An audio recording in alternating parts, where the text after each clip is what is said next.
it says in the Talmud that the great Kabbalist, the great leader called Ezra, when the first exile happened, when they came back to the land of Israel, to Jerusalem, the leader at that time was named Ezra, and he was instituted certain changes. He renewed certain old things, and it says in Hebrew, it says Ezra tiken lahem. Basically, he kind of established new laws, new directives that Ezra gave, and one of them was very interesting. He said, every year before Rosh Hashanah, we have to make sure that this coming portion, Ki Tavo, will be read. And it's interesting why he had to kind of set it up or kind of say it, because throughout history, it's just important to know there were certain people who finished reading the whole Torah only every 3 years. So it wasn't like always set up as we have it now, like in our calendar. So they didn't really read in the same cycle that we do. But regardless of any cycle that we all use, Ezra said, you must read this week's portion, Ki Tavo, preceding Rosh Hashanah. Why? He says, I'm going to share.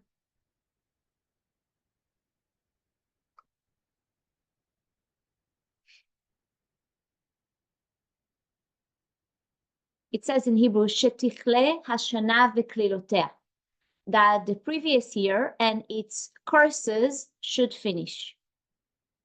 Okay, so the literal reading of this week's portion has 98 curses, which are many different things. If you're not connected to the light of the Creator, this will happen. If you don't do the spiritual work, God forbid, this can happen.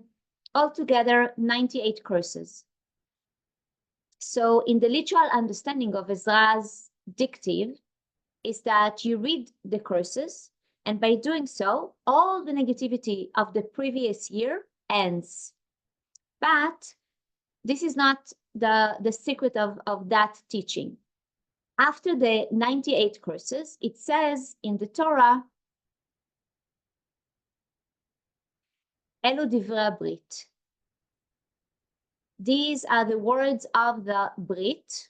Usually doesn't mean that, but it translates as covenant. Covenant between two people, covenant between a person and God. But when it says in this week's portion after the curses, Elu divrei brit, these are the words of the Brit, of the covenant, that the Creator commanded Moses to give the Israelites. This was given in the land of Moab. And it says milvad abrit. Other than that, this is probably like the second or separate from the covenant of the Brit. It says asher karat imam bechorev, that the Creator and the Israelites had at Sinai. So let's understand. There were apparently a Brit covenant that was created between the Israelites and the Creator at Sinai. And suddenly, at the end of the 40 years, the Creator tells Moses, we need a new one, another one. It says, milvad brit asher karati imam bechorev. Separated from whatever happened at Sinai, I want a new one. Why did he need two? Of course, we know, like if we think about covenant, you know, some people renew vows, but that's not what we're talking about here. So what was the purpose of the first one? What was the purpose of the second one? And what is really the secret of the word Brit? So the great Kabbalist Nachmanides reveals the secret of that word, which is also very, very important understanding. For instance, it says, Abraham, he was the first person who brought the wisdom of Kabbalah to the world. We know this is what he and Sarah did. They educated the whole generation. And it's very interesting that every religion, you know, Islam, Catholicism, you know, respect Abraham. But from him, throughout the rest of the world, the knowledge was spread. And this is what's called Brit Ben Abetarim. Basically, the first time we find the Brit is with Noach, but real covenant, as it was called again, falsely translated, because it doesn't really have the secret within it. It's between Abraham, Avraham, the patriarch, and the Creator. And Nachmanides tells us what is the secret of that word? He said, the word Brit comes from the ancient word Bria, which means creation, the creation of something new. Whenever we find the word, the code Brit, it doesn't mean a covenant between two people, between a man and God. It's a secret of a new creation, a new reality. Before Abraham, there wasn't a path, a clear path for people. A path of what? A path to connect directly to the light of the Creator. They would go, of course, to the stars, to the moon. Abraham created a new reality. Again, not for everyone. It's meant for everyone, but not everyone is using it. But it's for those who choose the path of Abraham. Why we need to choose? Because it's not just sitting and doing nothing. We all know, we're all familiar with the wisdom, with the tools, and it takes an effort. So yeah, you have to choose. So if you go in the path of Abraham, through the spiritual wisdom, the spiritual tools that he taught, which is of course the basis of Kabbalah, then you have the ability to live a life connected to the light of the Creator. You have the ability to live a life of only light and blessings. The rest of the world who chooses not to go in the path of Abraham, not to follow the spiritual rules, they live in a different reality. How do we call this reality in Kabbalah? The tree of knowledge, good and bad. Etz Adat Tov Vara, which means ups and downs, no control, chaos, and so on. So what's called the Brit Ben HaBetarim, the covenant as it was translated, but again, it's not what it really means. It's the new reality. So now, every time we see the word Brit, we understand we're talking about the new reality. By the way, same as, circumcision for a baby boy, it's called Brit, which is also creating a new reality for the child, for that person. When it says that Abraham and the Creator had a Brit, it means they come together to create a new reality. So what is that new reality? That new reality was basically the ability to be connected to the light of the Creator and only have blessings in their life. That was only between one person and his path and the Creator. What happened at Sinai? What is really the Brit that refers to in this week's portion that happened at Sinai? Same thing. The Creator said, now it's the time. And Rav Ashlag explains in his book, Wisdom of Truth, the Creator said, now it's the time to bring this new reality to the world. Up until the time, it was really Abraham, his child, grandchildren, grandchildren. It was, kind of like a limited group that can enter into that reality. Now it's the time, the Creator tells Moses, with this group of a few million people, to begin taking this new reality and bring it to the world.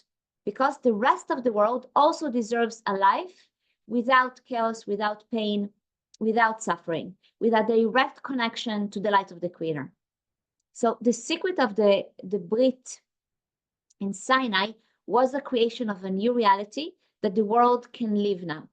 The world of pain, suffering, chaos, and death, we can disconnect from it into a new reality, what's called in Hebrew, Bilah HaMavet LaNetzach, mind over matter and immortality. Of course, unfortunately, we know what happened. The Israelites fell, what's called the golden calf. They lost consciousness, they lost elevation, they lost the new reality. Sinai was broken. We know it because, unfortunately, people are still dying, obviously. It was broken. But that's what happened with the golden calf. Of course, that reality always continues to exist, but that pathway to that new reality was broken. And then what happened? It says, on the first day of the month of Elul, the month of Virgo, first day of Virgo, Moses begins the deep spiritual work of creating a new portal to that reality, a new portal. He begins on the first day of the month of Virgo, and he works literally all the way to Yom Kippur, 40 days, and he creates a new Brit. He creates a new reality for the rest of us. So a person who's trying to connect to the reality of Sinai, for most of us, unless you're a perfect individual, it's impossible. We all governed by our reactive nature, and we are still under the control of our five senses. We don't witness and live immortality. So this Shabbat, we begin to understand it's a portal to a new reality. And we need to understand what consciousness do we need to have to enter into this new reality. Because this is a reality that will determine what type of Rosh Hashanah we have. And then, of course, what type of a year we have over the next 12 months. So let's understand about the work of Moses in these 40 days, which is the work that we need to mirror. Certainly now as we're entering into the last two Shabbats, a week and a half before Rosh Hashanah. So it says that Moses tells the Creator, Har'eni na et kvodecha. Show me your light, show me the essence of the light. Moses and the Creator have a back and forth, but eventually something happens. What's called the 13 attributes of mercy are revealed. What's called the Yud Gimel Midot. And Rabbi Isaac Luria De'ari tells us the whole secret of these 40 days between New Moon Virgo and Yom Kippur is the secret of connecting to the 13 attributes of mercy. So if you want to know in a simple code, what is the new reality? What is the Brit in the land of Moab? What is the new creation that we're talking about, that we have the ability to connect to in this Shabbat? It's connecting to the 13 attributes of mercy, which is a new revelation. Again, this pathway wasn't available up until thousands of years ago, when Moses did the work from the fall of the golden calf to the beginning of Elul until Yom Kippur. What's the secret of the 13 attributes? And therefore, what's the secret of the consciousness of every day moving forward until Yom Kippur?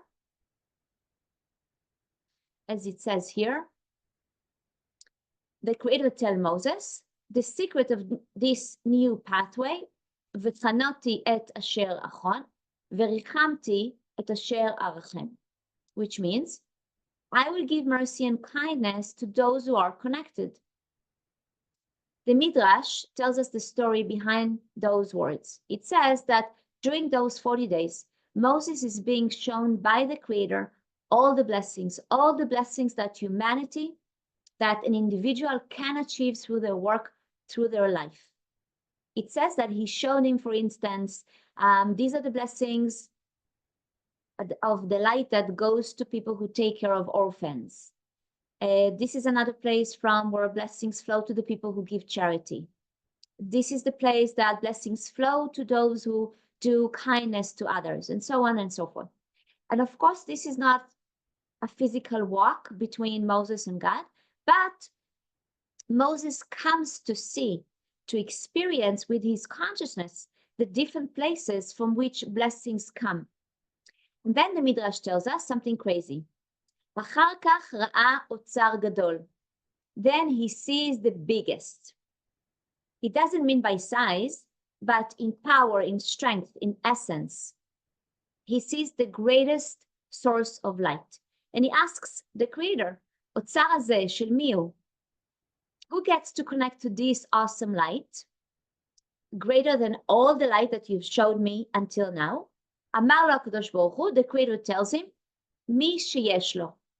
Somebody who has a deserving, meaning they have done some actions for which they deserve blessings, I give them from all the places that you've seen. And then Moses said, ומי שאין לו, and the person who has absolutely nothing, no deserving, no merit, the Creator answers him, אני עושה לו חינם. I give him or her for free.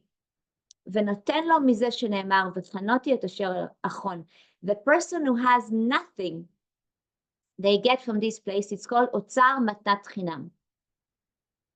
The greatest blessings that you can achieve, this is the Shabbat, this coming Shabbat of אוצר מתנת חינם. the gifts we don't have the merit to receive, the treasure that we don't have access to. This is the Shabbat of the new reality, of a portal into that reality.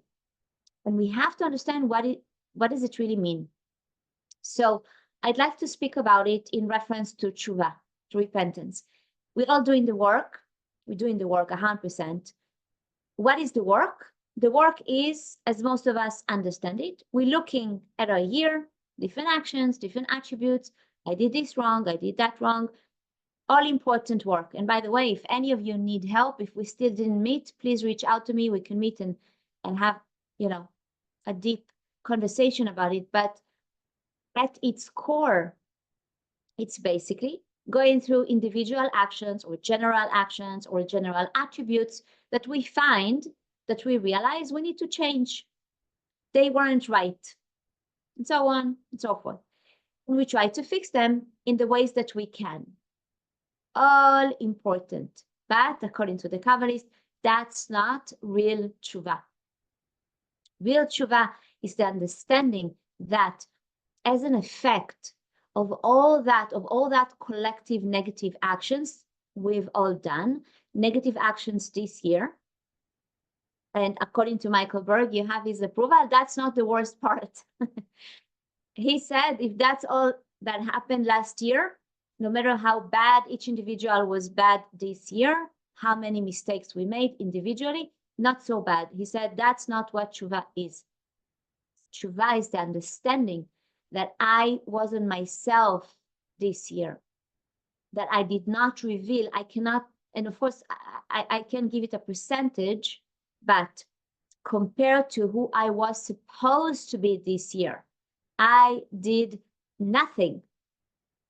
Even those of us who did great things, we helped so many people, great, great, great. But compared to what you were supposed to be this year, you can call it nothing. You have to call that nothing. Again, we're all good people doing amazing things, amazing. Compared to who we are supposed to be, nothing. Why? Because I heard that person, I did a negative action, I didn't do that thing, I know I should have done or shouldn't. And because of that, the effect was that all of those covered me. So I didn't in this year do what I was supposed to do. I didn't live myself. I lived such a speck of a version of who I'm supposed to be. That's tshuva. That's tshuva. The greatest damage we did this year is to ourselves. Because of all those things that we did, we were not able to reveal ourselves. Now coming to Rosh Hashanah, we need to enter into a new place. People that want to continue last year and have a little bit better, a little bit less of that, a little bit more of that, this is not this Shabbat. Maybe even Rosh Hashanah is not for that person. But for the rest of us who know that last year was, in the words of Ezra, a year of curses, it's a very strong statement. Tifle Hashanah v'klilotea, that the curses of the year have to end. And again, you can ask the question, without evil eye, bli ein hara, it was an amazing year. We had events, we had so many different blessings, we did so many amazing things. I did amazing things, you did amazing things, we all did amazing things. What an amazing year. Ezra, coming to me today and saying that I was supposed to have the consciousness of the cursed year should end, doesn't make any sense. We have to appreciate all the blessings that we had, right? Compared to also other people, God forbid, there was so much destruction and bloodshed in the world. Bli ein hara, again, without evil eye, we all received all the things. But compared to what? You know, this question, how long is a piece of a string? What are you going to answer? Compared to what? So, bli ein hara, we all had an amazing year. And something interesting, someone asked Michael Berg, and he was sharing with us, are you happy with the work the center did this year? Are you happy with the accomplishments? And he answered, on one hand, of course, we reach millions of people, tens of thousands of people are deepening their connection of their understanding, what the center does. Of course, we all know that there's nobody else in the whole world that does this work, who awakens and transform lives and souls on a daily basis and all over the world. So he asked him, are you happy? Are you satisfied? So he said, yes, on one hand, of course, it's better than the center didn't reach millions of people and tens of thousands of people, didn't take Kabbalah One and all the new books that we printed. But compared to what we were supposed to do, he said, we know, of course, the work of the center. It's about the center. It's about each one of us individually, and it's about the world. We're supposed to bring an end to pain, suffering, chaos, and death. We're supposed to do what happened in Sinai. That's the work of the Kabbalah Center. It's beautiful that we're transforming lives, that people's lives getting better and better and more connected to the light of the Creator. Amazing, amazing, amazing. With the support of all of you and the support of all our beautiful supporters, amazing. But in reality, compared to what we were supposed to do, compared to what we need to do, one can call it, as Ezra does, Tichle Hashanah v'Klilotea. The cursed year must end. The year in which Mashiach, Messiah, didn't come. The year in which pain, suffering, and death were not removed must end. This is the new portal that Moses creates on this Shabbat. This Brit in the land of Moab, Moses and Ezra come to us on this Shabbat. And they have one simple question for each one of us. Simple question. How is your year? How is your tshuva going? Most of us, prior to this consciousness, would say, it was a good year. It was an okay year. I did this right. I did this wrong. I accomplished this. I didn't accomplish that. And then they would ask, how is your tshuva going? Well, I thought about these things and those things I shouldn't have done. I'm doing my work. And Moses and Ezra on this Shabbat will say, nice guys, this Shabbat is not for you. This Rosh Hashanah is not for you. Because there are only two portals that exist in this world. Number one is the one at Sinai, and that's what's called the purely righteous. Those of us who this year did absolutely nothing wrong, and they lived their totality of their soul this year, I believe most of us are not taking that door. But everybody else,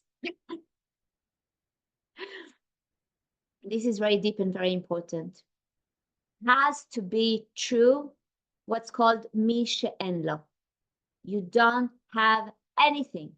Again, we're not going to lie to ourselves and say we didn't do amazing things. But compared to my soul, to what I was supposed to do, en lo, nothing.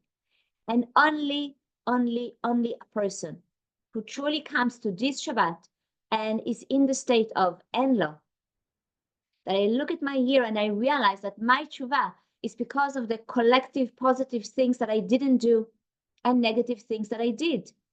I was not myself this year. I was a speck of my soul. So you ask me, Moses, you ask me, Ezra, what am I at this Shabbat? Mi she'en lo. And then, and only then, do you get to enter into the Brit of Moab, into the new reality that Moses worked during these days and created for us a portal into Otzar Matnat Chinam, the free gifts, into the greatest source, the greatest blessings. That's where we have to have the opportunity on this Shabbat to enter, and no other time of the year. We have it, the universe is giving it to us. And if a person enters into this door on this Shabbat, then he can come to Rosh Hashanah and have the rest of the year be from Otzar Matnat Chinam, from the greatest source of blessings. But it has to be a true state of Enlo. It's hard, especially for us. We're all very good people. But the bad news is, if you're a good person on this Shabbat, and you look back at your year, and you're satisfied, and you're happy, whatever word you want to use for that, you have no way, according to the Kabbalist, into the door. No way into the door, no way into Rosh Hashanah, no way into blessings, God forbid, real blessings. There's a word that is used throughout the 13 attributes, which really holds within it the secret of it. The concept is imatzatichen, finding being pleasant in the eyes of the Creator. So how do you get there? First is what we said now, that you really have to be in a state of enlo, misha enlo. That's the first way. Second, the Kabbalists teach that the other way to awaken chen, beauty, which is the other way to enter into this portal, are those who are involved in the dissemination of what's called Torat chen, Chokhmat Nistar, the wisdom of Kabbalah, the light of the Zohar. So hopefully, and God willing, this year will not be a repeat and better. Can't be, repeat and better. So I really, really want to ask all of us, as we look at our own entry into the new reality, what's called the Brit, that is become open on this Shabbat. We also all give our consciousness to also support the work of the center, not similar, but more than last year in a way that is completely ridiculous, beyond, as Moses calls it, the way that is beyond all other ways. This Shabbat is very binary, either a person enters into the new reality that the Creator, Moses and Ezra created for us on this Shabbat, or God forbid, we go on a path of what's called Olam keminago noheg. The world continues as it is. This is the Rav always used to kind of laugh when Rav used to ask, how you doing? And the person would say, Yetov, everything will be fine, I'm sure. And the Rav said, really, based on what? Based on 2,000 years of hatred and bloodshed.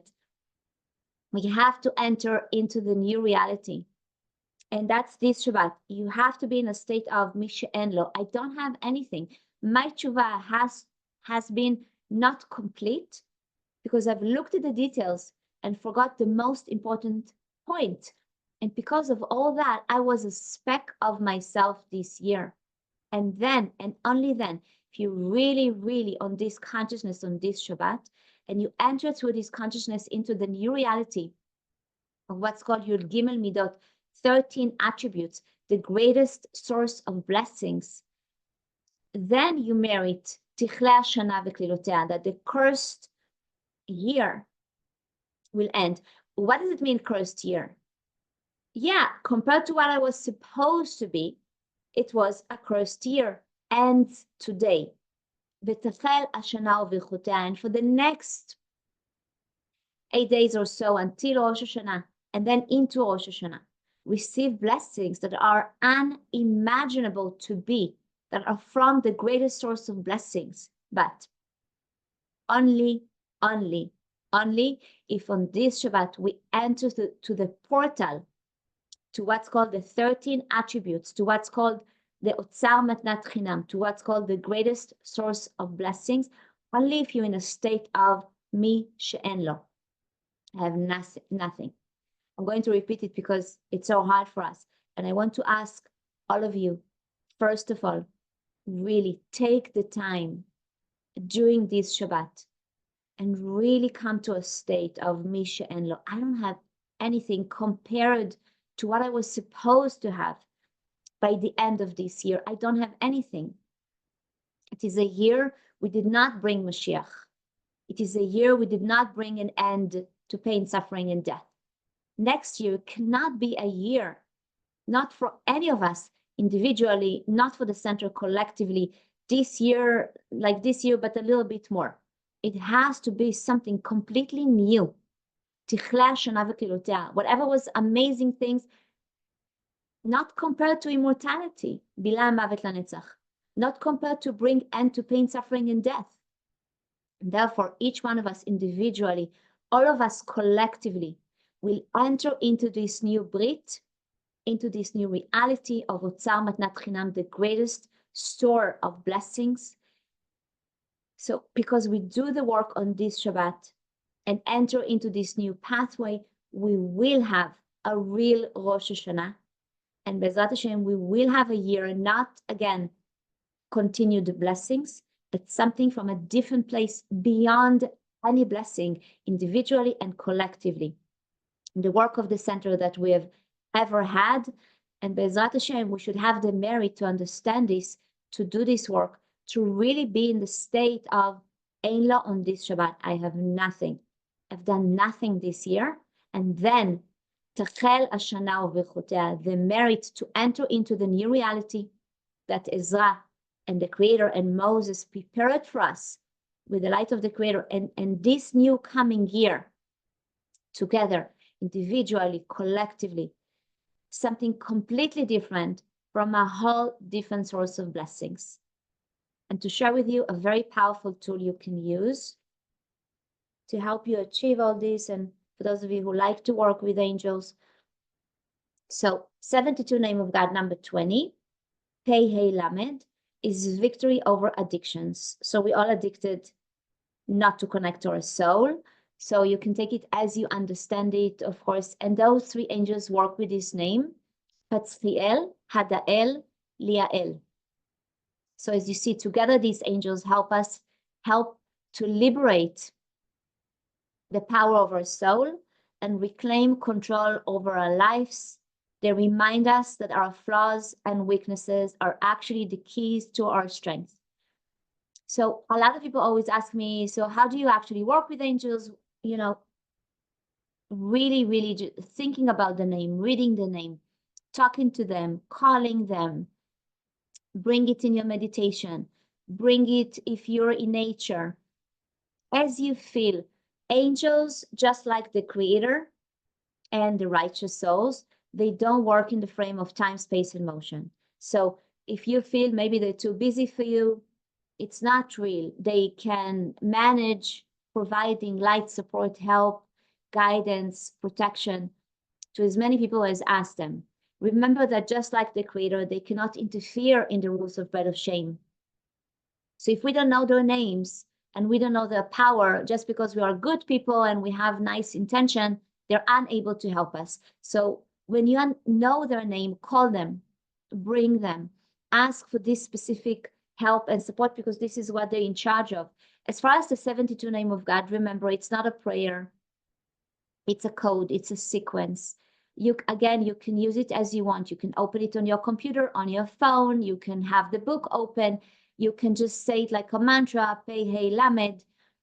And you can envision it in your meditation. You can envision it above your head, sending light to your head and filling up every body cell, every body organ, all the way down to the feet, injecting light, pushing away darkness. You can see it inside of your body like a vacuum cleaner, kind of vacuum dirt, negativity, and injecting pure light as long as you need, as fast as you want. These are all different tools to help you tap, connect, and draw that specific light and energy. So this is a wonderful, wonderful tool. And for those of you who didn't take yet the coaching with angels, I cannot speak enough about it. 5 sessions of life-changing. I call it a soul root canal. Get to the core, understand. For me, it's such a thin line between joy and sadness. And really, it's all about lack of understanding. And to be able to understand, and hear the name of your guardian angel, understand his power, why is he working with your soul, it's just such a privilege. We cannot just take for granted, and we cannot ignore it. And then be aware and receive your angel's birth chart, which is a whole team of healing support, team that work with your soul since your get-go until 190 years on this planet. You have an army of angels at your service. how can we live another day without knowing their names and their power, and start using them and bring them into your life? I have many different um, you know, stories of people that did these 5 sessions and they share the experience. It's literally before and after. I really, I encourage all of you. Myself, because I'm very sensitive, I always share it. I study and practice Kabbalah more than 30 years, and I always learned about angels, but I'm so sensitive. So I thought if you work with angels, you're going to start to see them. And I said, wait, if I'm going to see them, maybe I'm going to see the not so nice one, the one that's stuck. And I didn't want to see because I feel. So I always heard about the guardian angel. And before I studied it, I said, a guardian angel with me all day, he must be so bored. And I imagine him sitting next to me, like reading magazines, is she done yet? Can we go now? I really thought, so underrating their power and how valuable and how powerful they are, and how much we can use of their power and strength. So this is just one of my passions, to work with angels. Stay beautiful. Good luck. Take care. Have a great week.